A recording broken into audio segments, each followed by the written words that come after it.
We're recovering from our eventful weekend at the Freedom Factory. Freedom 500 winner right here, baby. Let's go 2024. And then burnout, third place. And then our buddy Justin. Buddy, what happened, dude? Well, it's pretty junky. First junk guy there. First burnout. It's okay, man. Shit happens. First burnout. But the truck was more mad at you than anybody, to be honest with you. It was angry. It was pissed, still dude. Mad. It's not recovering yet. That's oh my goodness. I know. What? That had to be from the tire. No, that's because the exhaust is all bent. Yeah, but no, look at this. That is because the exhaust is all bent, so it tweaked that thing. Oof. Well, back to the drawing board. So we'll get underneath this thing and really see how it looks, because I think it's pretty bad. I mean, I can tell you part of how it looks right here. So. Hey, why don't you just back her on off there, bud? You gotta unbust that other strap loose. Oh, yep. That's why she's not off yet.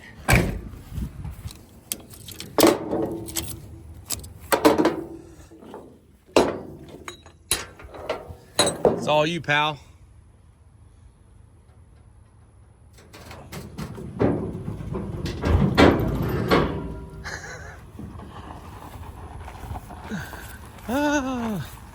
Gotta love it. Back to the drawing board, baby. Right now on CleetusandCars.com, your JH Diesel merchandise is live on the site. We have a fresh shirt, limited time only, pre-order only sale. Freedom 500 champion shirt, guys. We just won the Freedom 500 a few weeks ago. Don't miss out. This shirt is limited time only, one time only, and pre-order only. It's going to take about 4 to 6 weeks to get these shirts in, but we're going to do all pre-orders, and that is it. Never making this shirt again. Freedom 500 2024 champion JH Diesel. Check them out, guys. What about when you win the next one? We'll have another shirt for the next one. I'm not gonna... It's our first. So this is my first glimpse of this. You've looked underneath it. I really kind of avoided that. I wasn't really. So I'll just. I've seen a little bit, but I don't know what we got really going on. Yeah, so I'll just look at it whenever it gets here. No big deal. I promise you there wasn't nothing to do about it at the time. Wiring harness hanging out this thing. Good, yeah. It's not looking so good yet. Oh no.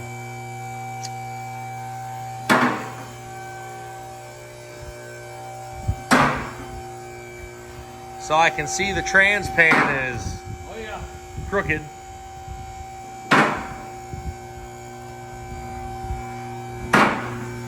Oh, brother.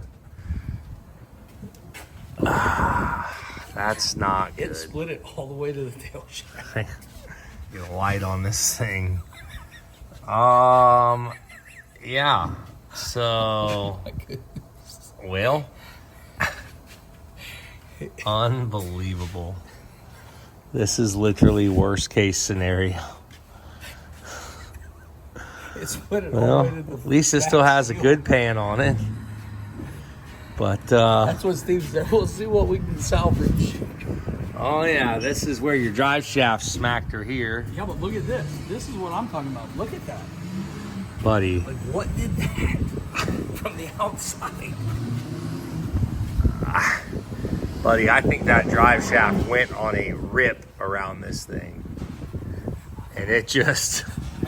I mean, look at this up here. Like, I believe that drive shaft went on a party under your truck and just destroyed a lot of stuff. Yeah, you But joint's this is still what I'm good. talking about. Look at this right here. You joint's still good. Look at this line right here. I wouldn't worry too much that? about that little guy. Maybe. Oh, man. I'll have to pop that cover off, take a look, because it does. I don't know if that cover should have that little groove out of it. I'll tell you right here. Oh, she's good. That's good. I think that's okay. You think the oil was going that fast that it just made a little... Nah, I think it's good, but that's not good. That is what we call really effed up right there. Blew the modulated everything out. Modulated. Goodness. Good thing you did all this nice work so it all stays pretty and everything. It's oh man. Good news. Shifter cable maybe holding it in. The shifter survived. That's what we call an external. That's a external clutch pack there. Yeah. That is yeah. All right. Well, I guess just unbolted. It should probably fall out, It's gonna fall out. and then we'll assess more of the damage. But really, all in all, it's not. Okay too. It's not terrible. Could have been worse. I think your cross member is bent. I think it actually bent your cross member. We'll have that. It's a little tweaked. But with the transmission being so tweaked, that might be why. Huh. You'll have that on the big jobs, buddy. This is, I'm not sure. I'll What's call weird Garrett. is Let this me call exhaust- Garrett and see if he... This exhaust was in here, but it's bent this way. And it's bent. I don't know what. Let me call him real quick. Maybe he's going to tell us that he tried to move it. Let's call our tow truck driver. Yo, Hey, we doing? just pull the Blackhawk out and I'll circle back to the shop. Hey, we got Easton's truck up on the lift. Did you try to move that thing from the side at all? No, just the front. That's it. So all that damage is from... I told you. It's insane, man. But we got to talk about the bumper. Like when you drug it up the track. I mean, what do you... And the drive shaft. Who do we bill for that? Listen, once it's on my rig, I'm not responsible for anything. That's how that works? Because, like, you kind of just drug it over the track. I got video of him signing the contract before I picked it up. Ooh, you signed a piece of paper? I need to see my signature. You idiot. I need to see it. Where is my signature? I got video. Unreal. I didn't see a signature. I don't think you have an ink or anything like that signature. All right, I'll catch you guys later. Let me know when you can pay that invoice. All right, see ya. Yeah, I forgot about this. This was a towing company thing. This We're was gonna a- have to. Dude, We're gonna have to those get a hold guys- of Morgan and Morgan or something Those like that. guys are done, dude. Yeah. They are ridiculous. I mean, they're not gonna be in business long doing people like that. I mean, they ripped your drive shaft out Yeah. and then ripped your bumper off. I mean, Truck that- was pristine. This is a $4,000 roll pan, custom roll pan I put on It here. was actually $8,000. $8,000 Crazy, it's the same roll amount pan, as yeah. the tow bill. Yeah, and that drive shaft, that was a carbon fiber drive shaft that they ripped out. Carbon fibre. Well, I guess at this point, buddy, you better start to get wrenching in. Well, really not wrenching, just pulling because it's going to come Yeah, right it just out. should just fall right out. Oh, man. Guess there's no reason to still have this in here. We can just take this out. That's pretty neat. That's pretty neat. I like that. My trophy.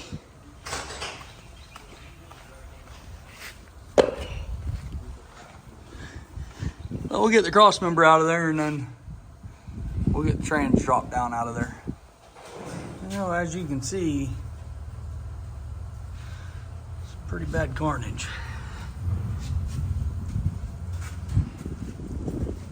All the way around. Didn't break the pan though, that's good.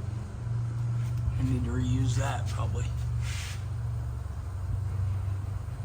So I went ahead while I had the rear end, the diff cover off. Went ahead and just tightened her up a little bit again. Ran a little more weld in there, got her locked back together. So that thing should stay together now. We'll see. Brother. Not good. This is bad, dude. That's really bad. I'm gonna get some JB Weld. I've got most of the pieces, so I think I can just start. I saw maybe get some plates and we'll saw that, bolt yeah. them with some JB Weld on there. This piece for here, so I think I've got most of the pieces. Dude, this is pure carnage. It definitely can be. Dang. Well, transmission is out and it is definitely unrebuildable. It is completely destroyed. So we are going to go with a Turbo 400 next time. A buddy of ours has a Turbo 400. He said he wanted us to use in the first place. And we ended up getting this from him. And he said, well, now we'll just do the Turbo 400, I guess. So, because she's pretty much, I mean, it's literally broken all the way. This little crack right here, this right here is the only thing holding the main case together. Really, the pan is the only thing holding the main case together. Well, yeah, and this is cracked on both sides, so it will just, this whole Just top pop will right just off. come right out if you Wow. wanted it to. That's incredible. That's a good break, dude. Honestly, real good break for your first ever burnout. I don't even know what to say. I mean, you know, when you're going to do it, you might as well do it all the way, I guess. Might as well do it right.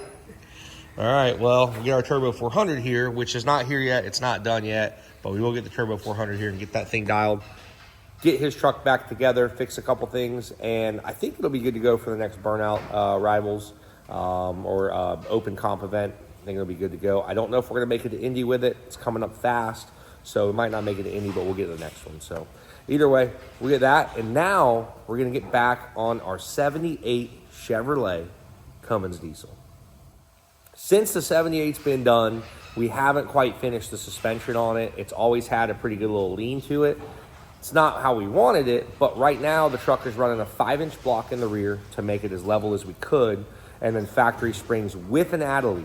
So rather than trying to put another add leaf in it or putting a bigger block in it, I don't want to put a 6-inch block. I found me some leaf springs, which there's one right there. Right, And then here's the other ones. These nice new babies right here. So these are some 4-inch lift leaf springs. The truck technically has a 5-inch lift on it. So hopefully we can put the 4-inch springs in it and then only have to put a 1 or 2-inch block in it, and we'll get that rear up. Maybe that 1/2 inch to an inch that it needs to make it look right. You know, definitely just kind of been waiting, wanted to get all the other bugs worked out. I wasn't stressing it. And I had to find these springs because it's not very popular to get springs for an 01 Dodge Ram anymore for a lift kit. They just don't have a lot of options out there. But we did find some. We got some. So we're going to get the 78 in here, start putting her up in the air, getting it done. And on top of that, we also have some fuel system parts. We learned something, guys, and you can learn something too. When we originally put the truck together, we used a factory return line system on it.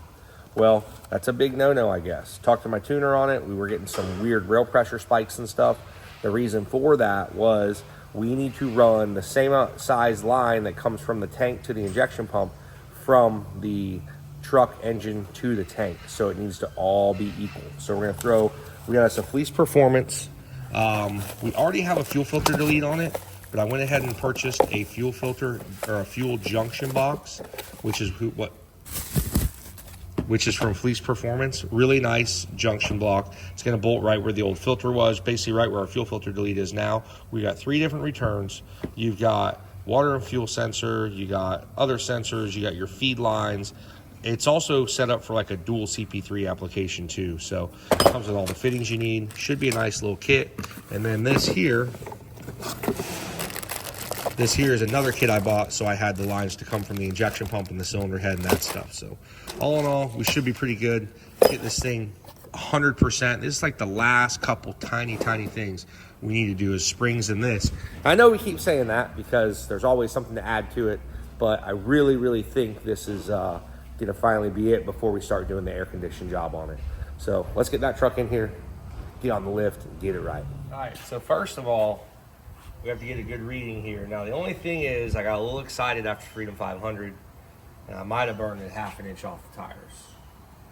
1/2 inch? Probably didn't help anything. So we got our level on the bed. As you can see, if you look at this little middle dot here, she's a little down in the back. Pick it up about like that. It's going to be an inch or 2 in the back when it's all said and done. Get it perfectly level. But also, we'll measure this now. It would have been nicer if the tires were all equal. Oh, but you know what? I can measure from the center. So we are exactly 11 inches. 11 inches there.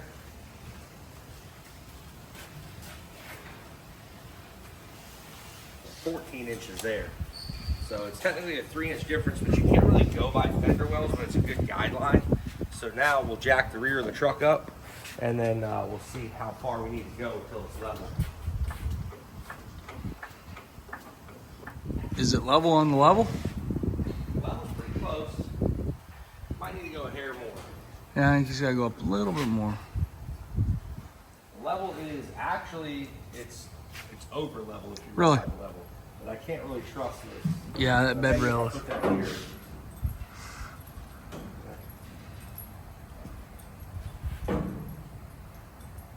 Perfectly level there.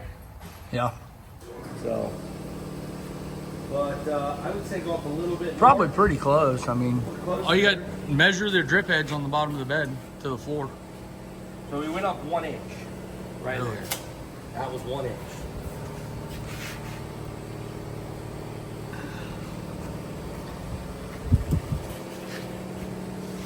One inch A and little bit more. inch and an eighth. Yeah.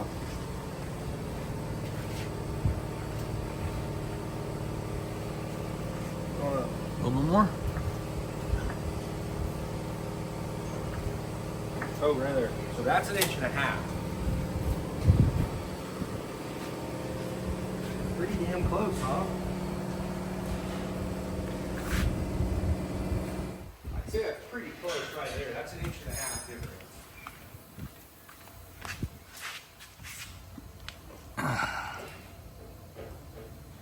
It's pretty close. Huh? I think it's still low in the back, but it's pretty close.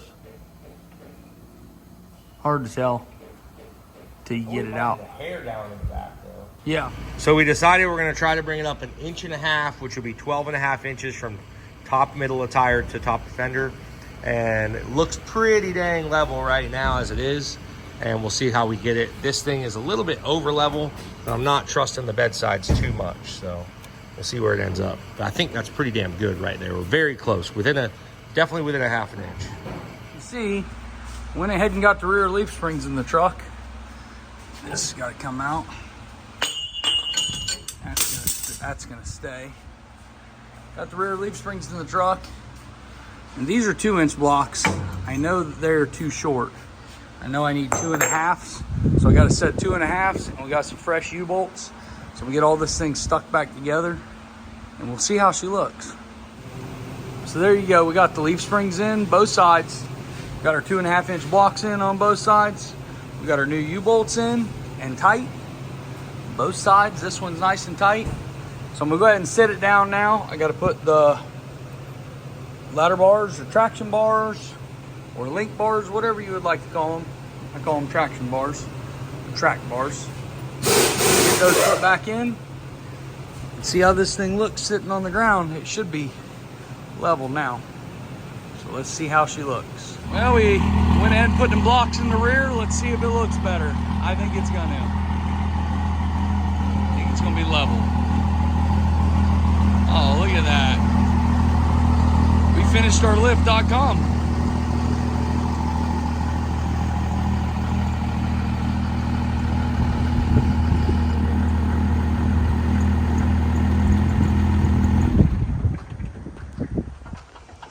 How's that?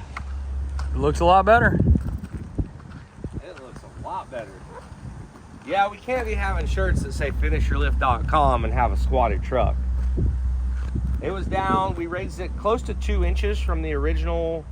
I think it was actually, I think it was 2 inches, 1.5 inches, 2 inches from where it originally was. But we got the rear springs in there. Still had to put a small block in it to make it match, but I think it's, man, it's really, really close right there. I mean, came up pretty good. So leaf springs are in, truck is leveled. We are so close to being done with this project right here.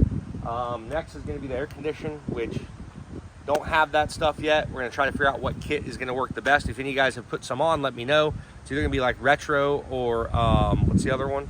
Vintage air, one of the two. I think we're gonna go with the vintage air. I hear they're a little nicer. So we'll see what we end up finding out on that. But Camper Special is now level. So no more fix your squatted truck comments, guys. Over it, over hearing about it. Well, now that 78's leveled and then your truck is screwed, my burnout truck had a little issue. It was Saturday on the pad. I went to go lock it in 4-wheel drive and it didn't want to go in 4-wheel drive. I have no idea why. It was definitely in on the stick, but it didn't feel like it was in 4-wheel drive. So I am going to pull it out. We just did a power steering pump on it, put spark plugs in it, and let's see why the 4-wheel drive isn't working. I don't know. Maybe, I'm hoping it starts working. Yeah, me too. But it definitely did not lock in. It did not lock At all.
It's working now.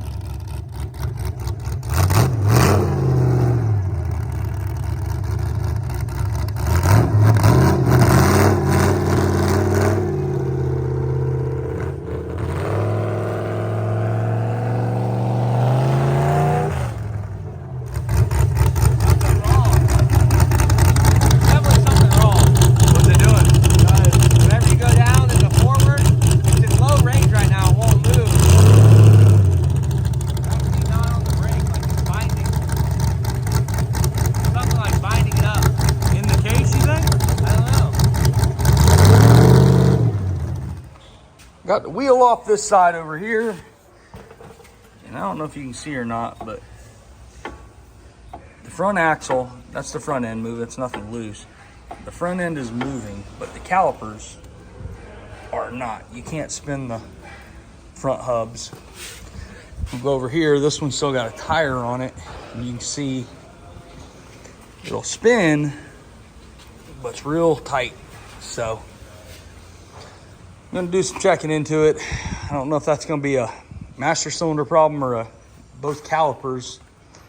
They do get hot, so both calipers could be bad, but it could also be a caliper issue or a master cylinder issue. Both calipers get hot, but it could be a master cylinder issue. You can see the brake pads are still like 3/4 of a pad, so pad's not a pad problem or anything like that. So I'm gonna go ahead and do some checking into it and see what we can come up with here. Well, turns out those calipers were locked up. Got a fresh set on there. She's running good now. Moving good, rolling good, zero issues, guys. Ready for the next burnout comp in Indianapolis at IRP, Indianapolis Raceway Park. Cleetus and Cars, and we got the Indy 800 going on there, guys. Only a couple weeks away. Don't miss out. Check it out on the website, guys. And thank you so much for watching the channel. We will see you next time.